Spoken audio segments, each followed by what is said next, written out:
ओम शांति।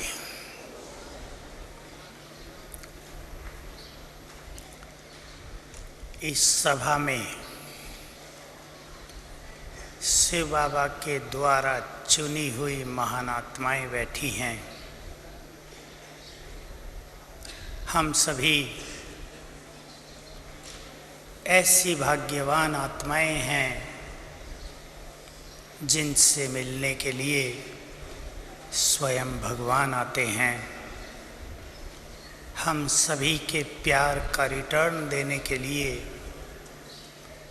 बाबा अपना धाम छोड़कर हमारे सम्मुख आ जाते हैं। आज का दिन हम सभी के लिए विस्मरणीय दिन है, यादगार दिन है। 4 घंटे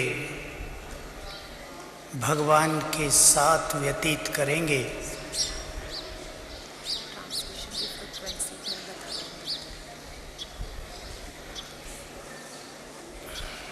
सभी ध्यान से नोट करेंगे। ट्रांसलेशन के लिए फ्रीक्वेंसी है English 105, 105, Chinese 107, Spanish 99, Greek 102, Korean 101, Tamil 92, Hindi 90, Malayalam 97, Kannada 100, 100, Telugu 96, French 96.5।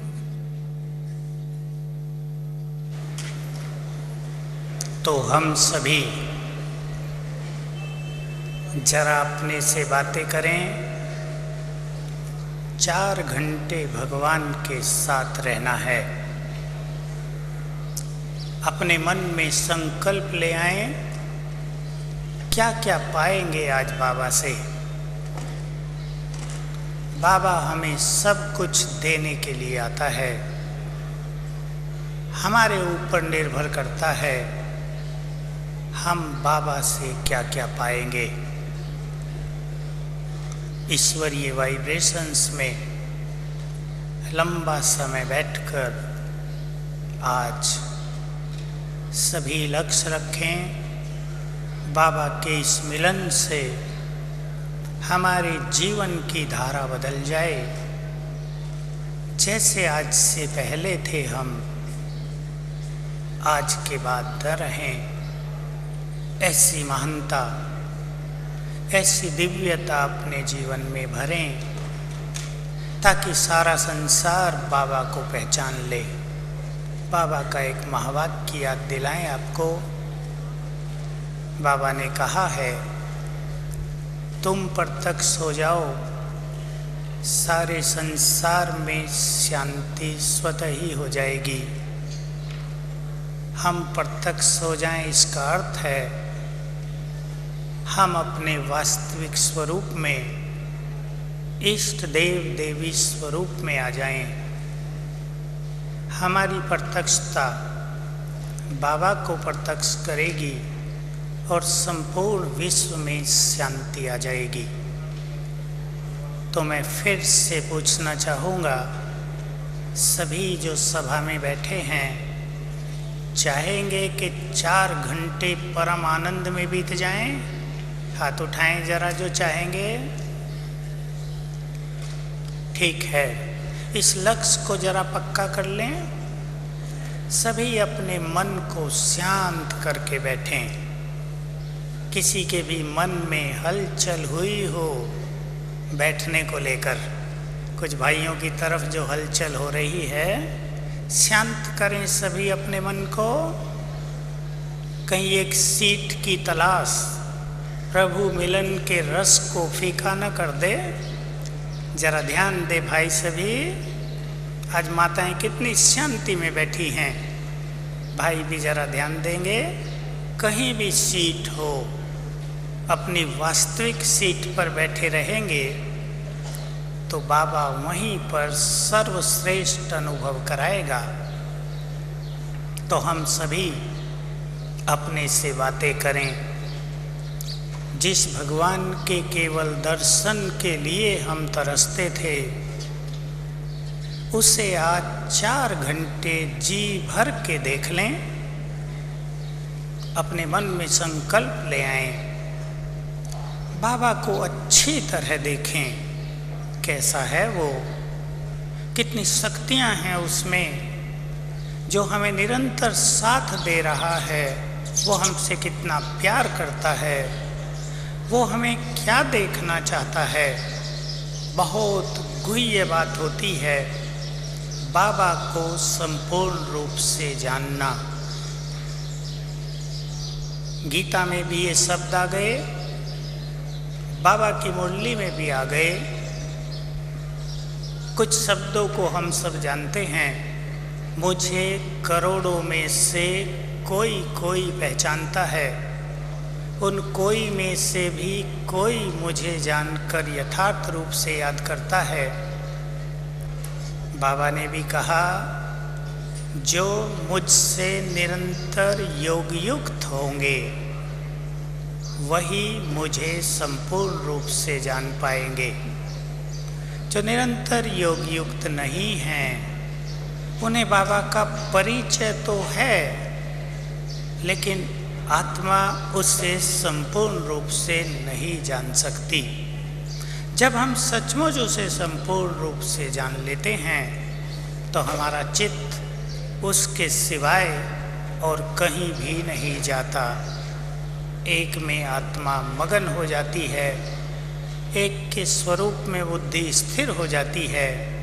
हमें बहुत अच्छी तरह पता चल जाता है कि जिसने हमें साथ देने का वायदा किया है वो कौन है।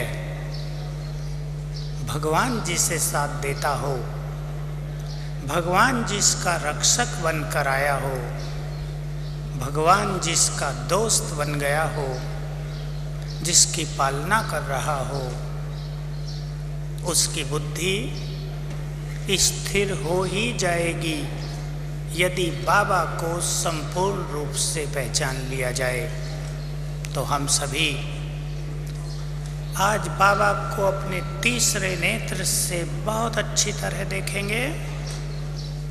दादी जान की 2 दिन से एक बात रिपीट कर रही है, तीसरा नेत्र खुला रहे। आज हम अपने तीसरे नेत्र को खोल कर ही रखेंगे। यहाँ तीसरा नेत्र हमारा दिव्य नेत्र भी है, जिससे हम वो सब चीज़ें देखते हैं जो हमें इन 2 नेत्रों से नहीं दिखती। तो आज का समय अपने जीवन को ईश्वरीय सुखों से भरपूर करने का समय है।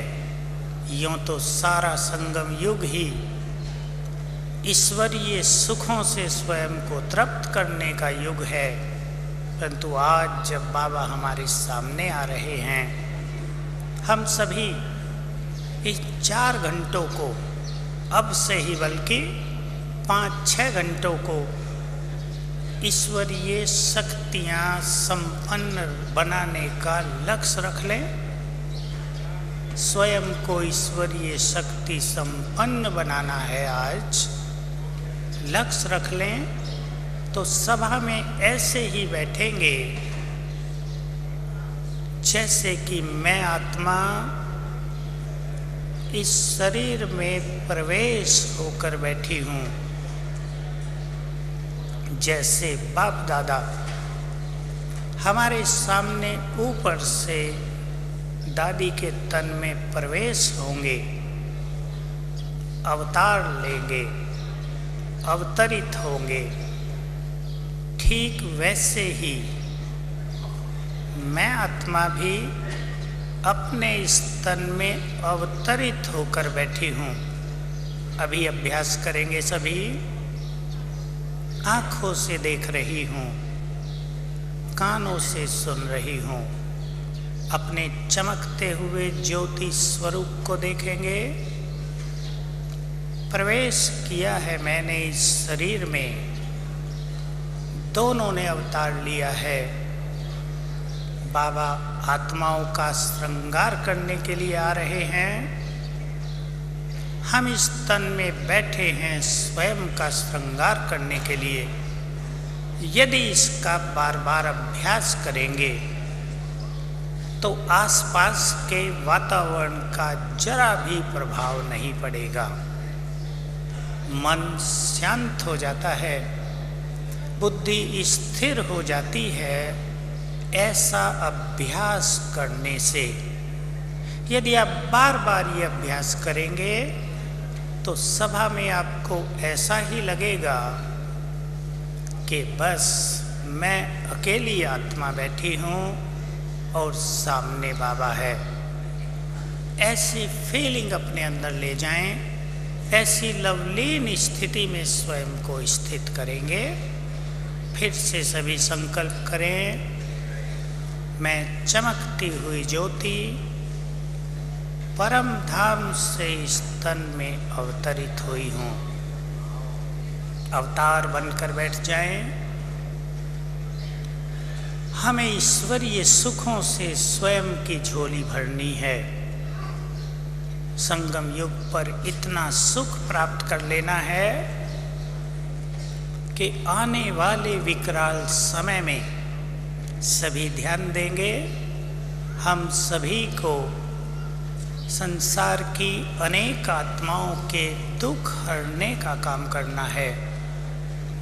हम सभी को इस संसार में सुखों का साम्राज्य स्थापित करना है।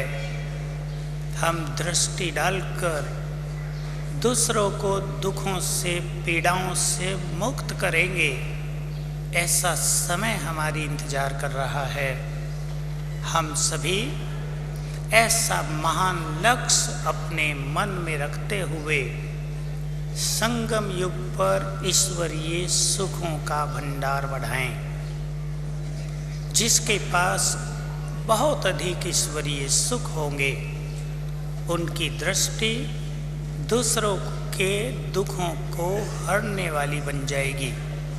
उनका एक एक संकल्प दूसरों को दुखों से मुक्त करेगा। हम सभी जरा विचार कर लें, ईश्वरीय सुखों से झोली भरने के लिए हमें क्या करना पड़ेगा। सबसे ज़्यादा ईश्वरीय सुख हमें दो समय पर मिलते हैं। एक सवेरे योग अभ्यास, दूसरा बाबा की मुरली। सवेरे के लिए अभी अभी जो बाबा ने कहा है उसकी हम रोज प्रैक्टिस करेंगे। जरा क्या कहा है सभी फिर से उस चीज को रिवाइज करेंगे। सवेरे उठकर बच्चे स्वयं को और विश्व को शक्तिशाली वाइब्रेशंस नहीं देते हैं। इसको हमें करेक्ट कर लेना है। सवेरे उठकर हम सर्वशक्तिवान से शक्तिशाली किरणें लेकर सारे संसार को देने वाले बन जाएं, तो सवेरे का समय बहुत सुखद फीलिंग में व्यतीत होगा। विश्व को शक्तियों का दान भी मिलेगा और हम भी स्वयं को शक्तिशाली बना पाएंगे। मुरली के समय मैं आप सभी को याद दिलाऊंगा, राय दूंगा। बाबा ने अभी अभी 18 जनवरी की मुरली में एक बहुत ही सिंपल संकल्प हम सबको दिया है। मुरली के समय यदि हम उसे बार बार याद कर लेंगे तो मुरली हमें ईश्वरीय रस का संपूर्ण अनुभव कराएगी। वो संकल्प है, बाबा ने कहा दिन में अपने से कई बार पूछो कौन सी ड्रेस पहनी हुई है। चमकीली ड्रेस पहनी हुई है। मुरली सुनते हुए हम 10 बार लक्ष्य बना लें। 10 बार स्वयं से पूछेंगे, मैं किस ड्रेस को पहनकर बैठी हूँ। मैं आत्मा किस ड्रेस में बैठी हूँ। आज भी मुरली सुनते हुए सभी इसका अभ्यास बढ़ा दें 10 बार। मैं आत्मा कौन सी ड्रेस पहनकर बैठी हूँ? चमकीली ड्रेस। इसका सीधा सा अर्थ है फरिश्ते स्वरूप में बैठना, स्वयं को प्रकाश के शरीर में अनुभव करना। मैं इसके बारे में थोड़ी सी बात आपके सामने रखूँगा। पहली बार आने वाले बहुत भाई बहने हैं और ये फरिश्ते की बात बहुतों को समझ में नहीं आती है। फरिश्ता क्या है? फरिश्ता हम अंत में बनेंगे तो उसका अभ्यास अभी से कैसे किया जाए? तो हम बात कर रहे हैं मुरली के समय। मैं आत्मा प्रकाश के शरीर में बैठी हूँ और ऊपर से बाबा की लाइट पड़ रही है। थोड़ी थोड़ी देर सुनते हुए ये अभ्यास आज भी करेंगे और रोज किया करेंगे। इससे ईश्वरीय सुख बहुत बढ़ेगा। 1 घंटे की मुरली शक्तिशाली योग का अनुभव कराएगी। क्या है ये लाइट का शरीर? सभी को बहुत सिंपली जान लेना चाहिए। हम जो कुछ भी सोचते हैं उसकी लाइट, उसकी एनर्जी, उसकी किरणें निरंतर हमारे शरीर में फैलती रहती हैं। निरंतर। जब से आत्मा परमधाम से इस धरा पर आई है, आत्मा ने सोचना शुरू किया। उसके संकल्पों की लाइट, एनर्जी, किरणें पूरे शरीर में फैलती रही। उससे इस स्थूल शरीर के अंदर लाइट का शरीर बनता रहता है। वो निरंतर बनता है। उसका स्वरूप निरंतर चेंज होता है हमारे संकल्पों के अनुसार, हमारी भावनाओं के अनुसार, हमारे वाइब्रेशंस के अनुसार। तो हम सभी के अंदर, इस शरीर के अंदर प्रकाश का शरीर है। आत्मा 2 शरीरों में बैठी है। अब आप अभी अभ्यास करेंगे। आत्मा 2 शरीरों में बैठी है। बाहर तत्वों का शरीर है, ठीक ऐसा ही इसमें समाया हुआ प्रकाश का शरीर है। जो कुछ स्थूल शरीर में है वो सब कुछ सूक्ष्म शरीर में भी है। बहुत इम्पोर्टेंट बात है। जो बहुत गहराई से इस फिलॉसफी को समझना चाहते हैं वो इस पे विचार करेंगे, इसका अभ्यास करेंगे। जो कुछ स्थूल शरीर में होता है वो संपूर्ण सूक्ष्म शरीर में भी होता है। मस्तिष्क, हाथ पैर, आँख नाक कान, सब कर्मेंद्रियाँ, संस्कार, भावनाएं, सब कुछ। जब आत्मा शरीर छोड़ती है मृत्यु के समय, तो आत्मा सूक्ष्म शरीर को लेकर ही बाहर निकलती है। सतयुग के आदि से कलयुग अंत तक ये सूक्ष्म शरीर आत्मा के साथ रहता है। हम अभ्यास करें। अभी सब अभ्यास करेंगे। स्थूल शरीर के सभी तत्व धीरे धीरे तत्वों में विलीन हो गए और बच गई मैं आत्मा लाइट के शरीर में, जिससे चारों ओर लाइट फैल रही है।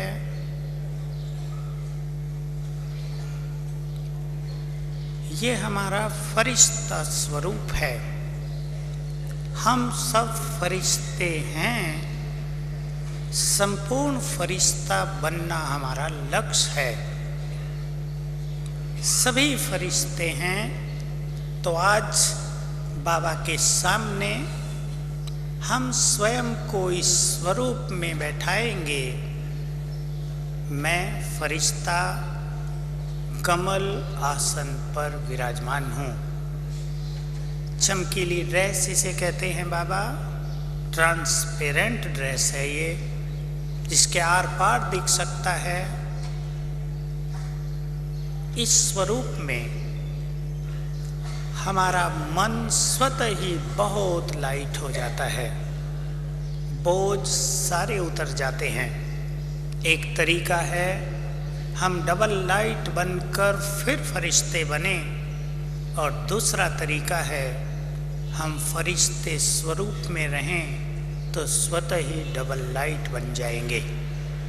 तो ईश्वरीय सुख हमें इस तरह लेना है। बाबा हमेशा एक प्रैक्टिस हम सबको कराते हैं। अब हम थोड़ी देर के लिए फिर से वो प्रैक्टिस करेंगे। ब्राह्मण सो देवता सो फरिश्ता, ब्राह्मण फरिश्ता सो देवता। मैं आत्मा देव स्वरूप में, फिर मैं आत्मा फरिश्ते स्वरूप में। जैसे ब्रह्मा बाबा अपने भविष्य के देव स्वरूप के नशे में बहुत रहते थे, हमें भी बाबा जैसी तपस्या करते हुए अपने देव स्वरूप को इमर्ज करना है। पहले हम देव स्वरूप में चलेंगे। यूँ तो ब्राह्मण सो फरिश्ता सो देवता है, हम ब्राह्मण देवता फरिश्ता इस तरह अभ्यास करते हैं। विचार करें सभी, हजारों साल हम देव स्वरूप में रहे, हजारों साल। बात करें अपने से, पहला जन्म, दूसरा, तीसरा, चौथा, 21, पहले 20 जन्म देव स्वरूप में रहे हैं। हम में से यदि किसी को बाबा 3 मास के लिए देवता बना दे तो विचार करो, हमारी स्थिति देवता के बाद भी देवता ही रह जाएगी। हजारों साल हम आत्माएं देव स्वरूप में रहे हैं, तो हमारे अंदर संपूर्ण देवत्व, देवताई संस्कार, संपूर्ण प्योरिटी समाई हुई है।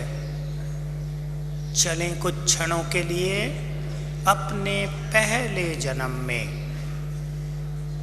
सभी चलें देव स्वरूप में। दिव्य शरीर, मैं आत्मा दिव्य शरीर में विराजमान हूँ। सिर पर डबल ताज है,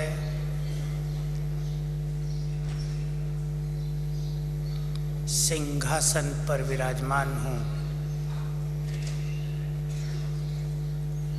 चारों ओर दिव्यता ही दिव्यता, देव युग, सोने के चमकते हुए महल,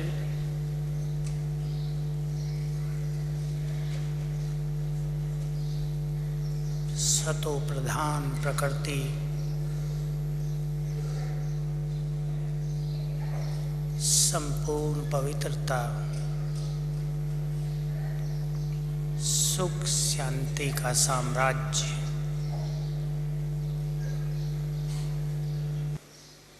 सर्व गुणों से संपन्न।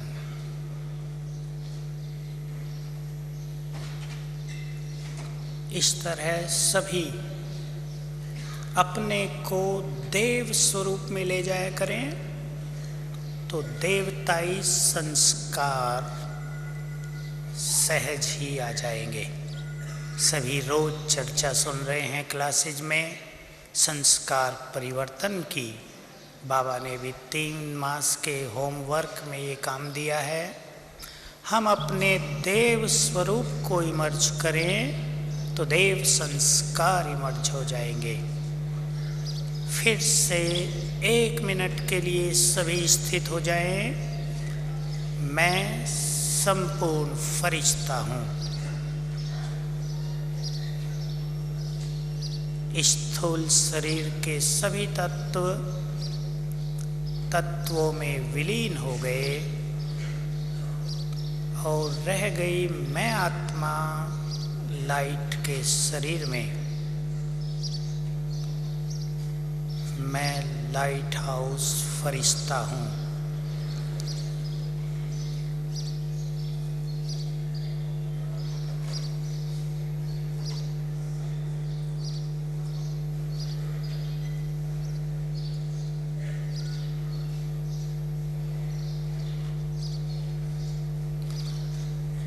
धीरे धीरे अभ्यास बढ़ाने से ये स्वरूप हमें स्पष्ट होता जाएगा। हमें ईश्वरीय सुख स्वयं में भरने हैं। ईश्वरीय सुखों का सीधा सीधा संबंध है। जो आत्मा सांसारिक सुखों के पीछे नहीं भागती, जो आत्मा कर्मेंद्रियों के सुखों का त्याग कर देती है, उससे संपूर्ण ईश्वरीय सुख प्राप्त होते हैं। दोनों चीजें कभी नहीं मिलती। बाबा के भी महावाक्य हैं, योगी आत्माओं के लिए कर्मेंद्रियों का सुख विष के समान है, जहर के समान। विष तुल्य है कर्मेंद्रियों के सुख उन महान आत्माओं के लिए जो ईश्वरीय सुख से स्वयं को संपन्न करना चाहती हैं। हम सभी ध्यान देंगे, स्वयं पर ध्यान देंगे। एक ही समय हमारे हाथ में आया है जब हम बाबा से सब कुछ प्राप्त कर सकते हैं, संपूर्ण खजानों से अपनी झोली भर सकते हैं। ऐसे सुंदर समय में हम क्या कर रहे हैं? हमने कहीं अपने जीवन को सांसारिक सुखों के पीछे उलझा तो नहीं दिया है, और कहीं ऐसा तो नहीं हो रहा है कि उस उलझन के कारण न सांसारिक सुख मिल पा रहे हों और न ईश्वरीय सुख। इसलिए पुरुषोत्तम संगम युग पर बुद्धिमान उसे ही कहा जाएगा जो अपने को इस संसार में कहीं भी उलझाए नहीं, बाबा से सब कुछ प्राप्त कर ले। ये हर एक के अपने ऊपर है, ये किसी को सिखाया नहीं जाता। जिसने जान लिया हो, जिसने देख लिया हो कि बाबा से जन्म जन्म के लिए सब कुछ मिल रहा है, झोली भरने का समय है, उसे सांसारिक रसों से अलग हो जाना चाहिए। यही सद्विवेक है। कर्मेंद्रियों के रस सभी जानते हैं।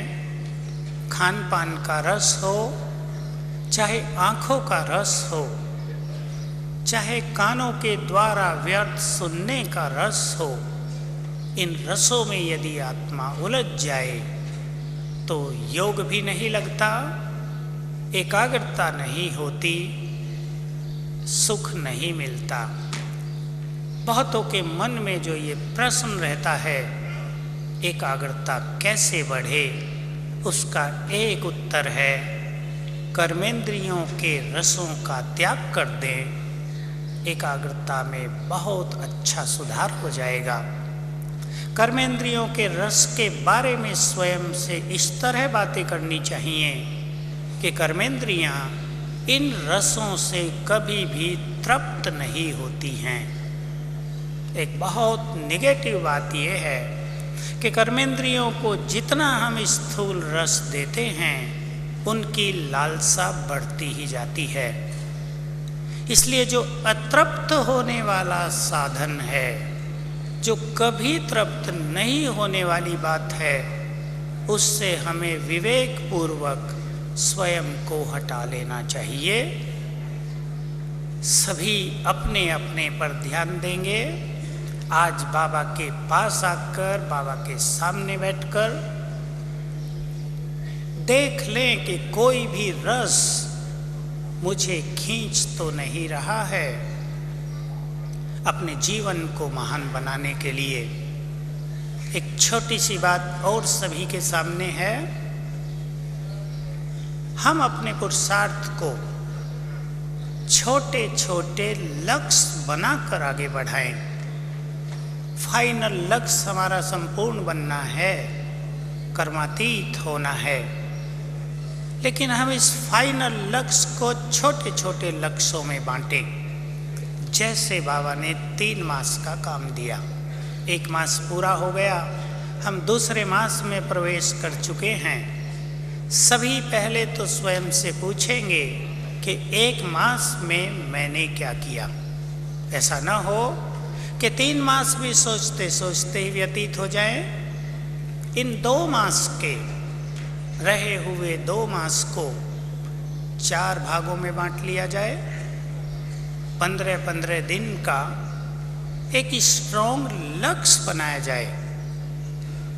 बिना लक्ष्य के न हमारा पुरुषार्थ तेज हो सकता, न हमें आत्मसंतोष मिलता है। उदाहरण के लिए पहले 15 दिन हम अपने सामने एक लक्ष्य रख लें कि हमें अपने योग के चार्ट को रोज इतने घंटे करना है। अच्छे पुरुषार्थियों को जो इस संगम युग पर कुछ विशेष प्राप्त करना चाहते हों, उन्हें योग के चार्ट को 4 घंटे अवश्य करना चाहिए। 2 घंटे बैठकर, 2 घंटे कर्म में योग। ऐसे ही दूसरा पॉइंट रख लें कि इन 15 दिनों में हमें अपने इस एक संस्कार को समाप्त करना है। तीसरा लक्ष्य रख लें, हमें इन 15 दिनों में इस स्वमान का अभ्यास विशेष रूप से करना है। सभी ने ध्यान दिया होगा, इस सीजन की सभी मुरलियों में बाबा ने एक स्वमान की हमें रोज याद दिलाई है, तुम मास्टर सर्वशक्तिवान हो। इस स्वमान पर विशेष कार्य कर लेना चाहिए। बार बार अपने को ये संकल्प देना चाहिए कि जो शक्तियाँ शिव बाबा में हैं वो सब मुझ में भी हैं। मैं बाबा की सभी शक्तियों की मालिक हूँ। ऐसे कम से कम 3 बातों का लक्ष्य बनाकर पुरुषार्थ को तीव्र गति से आगे बढ़ाया जा सकता है। ऐसे ही सोचना कि अगले 2 मास में कुछ करेंगे, उससे लक्ष्य कभी नहीं मिलता। वो आत्मा जो अपने छोटे छोटे लक्ष्य स्वयं बनाती है, एक श्रेष्ठ लक्ष्य पर सहज ही पहुंच जाती है। तो आज बाबा हम सभी के बीच होंगे। पहले जैसे ही दादी आएंगे, हम सभी बाबा का आह्वान करेंगे, गीत बजेंगे, भोग लगेगा बाबा को। कईयों का प्रश्न उठता है कि बाबा को तो आना ही है, उसका आह्वान क्यों किया जाता है। अब मैं कुछ बातें सभी के सामने रख देता हूँ। नए पुराने सब के लिए एक बात बहुत यूजफुल है। सभी उसकी प्रैक्टिस करेंगे रोज और आज भी। इससे पहले मैं आप सभी को एक बात फिर याद दिला दूं कि लाल लाइट में तालियां बजाना उचित नहीं होता। जब सभी भाई बहनें योग में मगन हों, कोई एक व्यक्ति ताली शुरू कर देता है, बाह्य मुक्ता आ जाती है। ध्यान देंगे, हम अलौकिक सभा में बैठे हैं। ये नेताओं की सभा नहीं है, परमात्म सभा है, महान आत्माओं की सभा है। जब दादी ध्यान में जाती है तो वो अवसर ताली बजाने का नहीं होता। मैं फिर से कहता हूँ, हम रोज़ देखते आ रहे हैं कि बीच में कोई एक भाई ताली शुरू करता है भाइयों की ओर से, बीच में दूसरे सभी समझते हैं ताली बजाना हमारा कर्तव्य है। परंतु आज इस कर्तव्य को जरा भूल जाएं। लाल लाइट में ताली नहीं बजानी है। कोई एक दो शुरू कर भी दे जिसकी समझ में कुछ ना आता हो, कोई महान बुद्धिमान बैठा हो, तो साथ नहीं देंगे उसे। अगर ये बात आपको स्वीकार हो कि हम लाल लाइट में आज ताली नहीं बजाएंगे तो हाथ उठाएंगे। ठीक है, बहुत अच्छी बात है। अलौकिक सभा की अलौकिकता को बनाए रखना ये हम सभी का महान कर्तव्य है। तो हम पहले जब दादी यहाँ आएगी, आह्वान के गीत बजेंगे, तो मैं आपको एक बहुत सुंदर विजन दे रहा हूँ, बहुत सुंदर एक सीन। हम सभी बाप दादा का आह्वान करेंगे। कैसे करेंगे? अभी से शुरू करें सभी। बहुत प्यार से बाबा से बातें करते हुए बाबा को नीचे आने का निमंत्रण देंगे। जैसे, हे प्यार के सागर, हे प्राणदान देने वाले बाबा, हमने आपको जन्म जन्म याद किया है। हमारे जन्म जन्म के प्यार का रिटर्न देने के लिए दोनों नीचे आ जाओ। ऐसे बड़ी अच्छी बात करेंगे और फिर देखेंगे कि हमारे निमंत्रण पर शिव बाबा परम धाम से नीचे चलता है, चारों ओर लाइट बिखेरते हुए महाज्योति, अखंड ज्योति नीचे उतर रही है। सभी देखें, अभी ब्रह्मा बाबा के सूक्ष्म तन में प्रवेश कर लेता है। फिर दोनों नीचे उतर रहे हैं। देखो, उनका दिव्य तेज चारों ओर फैलता जा रहा है, मानो संपूर्ण आकाश उसके दिव्य तेज से भर गया है। दोनों धीरे धीरे नीचे आ रहे हैं, दादी के तन में प्रवेश कर लेते हैं। अपने घर में भी आप बाबा का इस तरह आह्वान करेंगे। अगर 5 बार रोज सभी बाबा का आह्वान करें, बाबा को अपने सामने बुलाएं, तो अनुभव होने लगेगा कि बाबा बुलाते ही नीचे आ जाता है। तो हम सभी योग में बैठेंगे 15-20 मिनट, इस तरह बाबा का आह्वान करेंगे, साथ साथ अभ्यास करेंगे। एक बहुत इंटरेस्टिंग गेम खेल सकते हैं सभी बाबा से आज, कि मैं आत्मा इस शरीर से निकलकर चली परम धाम में। परम धाम में जाकर बाबा को कहें कि अब हमारे साथ नीचे चलो। और देखो, बाबा नीचे उतर रहा है, हमारे सिर के ऊपर आकर छत्र बन जाता है। दूसरी ड्रिल है ये। फिर ऊपर चलें, बाबा को नीचे ले आएं। फिर अभ्यास करेंगे, बाबा की शक्तियों की किरणें निरंतर हम पर पड़ रही हैं। बाबा जब आ जाएंगे, सफ़ेद लाइट होगी। जो पहली बार आए हैं, दूर बैठे हैं, टीवी पर देख रहे हैं, टीवी के द्वारा भी बाबा का वैसा ही अनुभव किया जा सकता है जैसे आगे बैठने वाले करेंगे।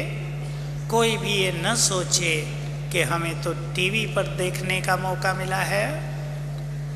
बाबा जब नीचे आ जाता है तो वो ज्ञान सूर्य है, सर्वशक्तिवान है, उसकी किरणें चारों ओर फैल जाती हैं। आप चाहे जहाँ भी बैठे हैं, उसका एक मैग्नेटिक फील्ड बन जाता है चारों ओर। जिन्होंने फिजिक्स पढ़ी है वो जानते होंगे बहुत अच्छी तरह। बाबा के वाइब्रेशंस बहुत शक्तिशाली रूप से चारों ओर फैल जाएंगे। जो आत्माएं अच्छी स्थिति में बैठी होंगी, चाहे आप कहीं भी बैठे हों, चाहे हॉल के बाहर ही क्यों न बैठे हों, दूर बैठे हों, संसार के किसी और देश में बैठे हों, बाबा के सुंदर अनुभव वहीं होने लगेंगे। क्योंकि बाबा के वाइब्रेशंस, बाबा की किरणें संपूर्ण विश्व में फैल जाती हैं। उनको अनुभव करने के लिए हमें अपने श्रेष्ठ स्वरूप में बैठना होता है। बाबा दृष्टि देंगे सभी को। बाबा की दृष्टि लाइट हाउस की तरह पूरी सभा में फैलती है। उसकी किरणें फैलती हैं दृष्टि से। हम सभी अपनी दृष्टि को बाबा के स्वरूप पर स्थिर रखेंगे। सामने सर्वशक्तिवान बैठा है, उससे निरंतर शक्तियों की किरणें लेते रहेंगे। एक लक्ष्य आप सभी को दिया जा रहा है। पूरे 4 घंटे सामने बैठे हुए सर्वशक्तिवान से, ज्ञान सूर्य से निरंतर शक्तियों की किरणें ली जा सकती हैं। चाहे आप कहीं भी बैठे हैं, वहीं से अपनी बुद्धि को बाबा पर एकाग्र रखेंगे तो उसकी संपूर्ण किरणें हम में समाती रहेंगी। बाबा अपनी दृष्टि से भी बहुत कुछ देते हैं। किसी पर बाबा की दृष्टि ठहर जाती है और कभी लाइट हाउस की तरह चारों ओर फैल जाती है। दृष्टि का सुख लेंगे हम 10-15 मिनट। पूरी एकाग्रता के साथ उस समय रहेंगे। हम ये इंतजार नहीं करेंगे कि बाबा कब मुझे देखे, बल्कि इस स्वरूप में रहेंगे कि बाबा की शक्तियाँ निरंतर मुझ में समाती रहें। इसके बाद बाबा की मुरली चलती है। मैंने आपके समक्ष रख दिया। कमल आसन पर बैठकर सामने बैठे हुए बाबा की किरणें लेते हुए मुरली का आनंद लेंगे। याद रखेंगे, जितना मन शांत होगा, मुरली वरदान बनकर, उसकी हर पॉइंट वरदान बनकर बुद्धि में समाती जाएगी। मन शांत तो बाबा का हर महावाक्य बुद्धि के लिए वरदान। इस तरह हम मुरली का सुख प्राप्त करेंगे। जो जो कुछ बाबा कहे उसका साथ साथ रस लेते चलेंगे। उसके बाद बाबा को भोग लगाया जाता है। दादियाँ बैठती हैं।